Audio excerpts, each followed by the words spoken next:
ধৰা নপৰিল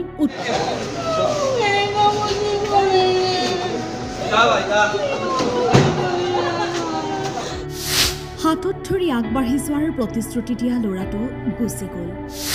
এটা বিষাক্ত পোক অজুহাতটো লৈ গুচি গ'ল উৎপল।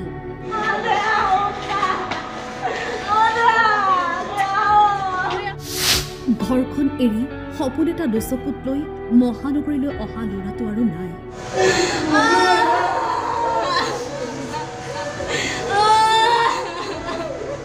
মৃত্যু চিৰন্তন সত্য, কিন্তু এনেকৈও মৃত্যু আহিব পাৰেনে বাৰু? সৌ সিদিনালৈকে বন্ধুৰ সৈতে হাতত ধৰি কথা পাতিছিল, একেলগে ফুৰিবলৈও গৈছিল, কিন্তু আজি সেই সতীৰ্থৰ হাতত ধৰিবলৈ নাই উৎপল। কান্দোনত ভাগি পৰিছে সতীৰ্থ।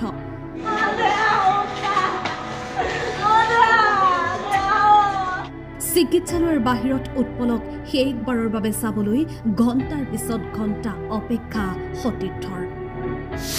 অৱশেষত সতীৰ্থই লগ পালে উৎপলক, কিন্তু আনদিনাৰ দৰে হাঁহিবলৈ কথা পাতিবলৈ উৎপল উভতি নাহিল চিকিৎসালয়ৰ ভিতৰৰ পৰা। কিদৰে মানি লয় সতীৰ্থই?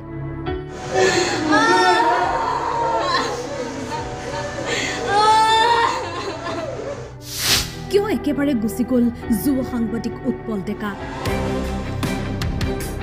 সিদিনা আছিল 15 আগষ্ট। বন্ধুৰ সৈতে ফুৰিবলৈ গৈছিল উৎপল। গড়ভঙা বনাঞ্চলৰ জলপ্ৰপাতত বন্ধুৰ সৈতে একেলগে গা ধুইছিল। হঠাৎ পানীৰ মাজত উৎপলক পোক এটাই কামুৰিলে। সাধাৰণ কথাৰ দৰেই উভতি আহিল, কিন্তু কেইটামান মুহূৰ্তৰ ভিতৰতে অসুস্থ হৈ পৰিছিল উৎপল।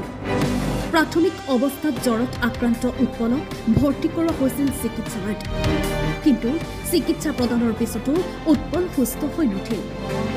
বিকল হৈ পৰিছিল উৎপলৰ শৰীৰৰ অংগ, বৃক্ক আৰু যকৃত হৈ পৰিছিল বিকল।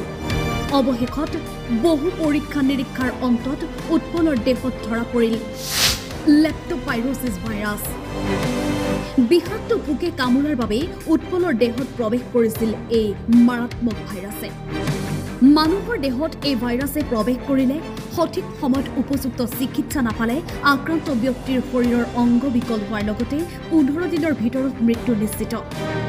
নিগনি এন্দুৰে কামুৰিলে, অচিনাক্ত পোকে কামুৰিলে মানুহৰ দেহত প্ৰৱেশ কৰে এই ভাইৰাছ। বিল, পুখুৰী, নদী আদি মুকলি পানীত সাঁতুৰিলে চকু, নাক, কাণ বা আঘাতপ্ৰাপ্ত স্থানেৰে মানুহৰ দেহত প্ৰৱেশ কৰে এই ভাইৰাছ। উৎপলৰ ক্ষেত্ৰতো সেয়াই হ'ল। প্ৰাথমিক অৱস্থাত ধৰা নপৰিল উৎপলৰ দেহত প্ৰৱেশ কৰা ভাইৰাছটোৰ। এটা পোকে কামোৰাৰ বাবে যে এনে এটা কৰুণ ঘটনা ঘটিব পাৰে সেয়া কল্পনাও কৰিব পৰা নাছিল। দেহত ভাইৰাছৰ অৱস্থিতি ধৰা পেলোৱাত পলম হোৱাৰ বাবে আমাৰ মাজৰ পৰা হেৰাই গ'ল এগৰাকী উদীয়মান যুৱ সাংবাদিক। সেই সময়লৈকে আশা এৰি দিয়া নাছিল উৎপলৰ সতীৰ্থ, উৎপলৰ শুভাকাংক্ষীয়ে। মৃত্যুৰ 2 ঘণ্টাৰ আগলৈকে উৎপলক নতুন জীৱন দিবলৈ সামাজিক মাধ্যমত বিচাৰিছিল আৰ্থিক বৰঙণি। ঈশ্বৰৰ ওচৰতো কৰিছিল কাকুতি মিনতি। বিফল হ'ল প্ৰাৰ্থনা। সতীৰ্থক কন্দুৱাই গুচি গ'ল উৎপল। সেই সময়তো ৰাইজক উৎপলে শিকাই গ'ল, সাৱধান হওক আপুনিও। অচিনাক্ত পোকে কামোৰাৰ উমান পালে কাষ চাপক চিকিৎসকৰ।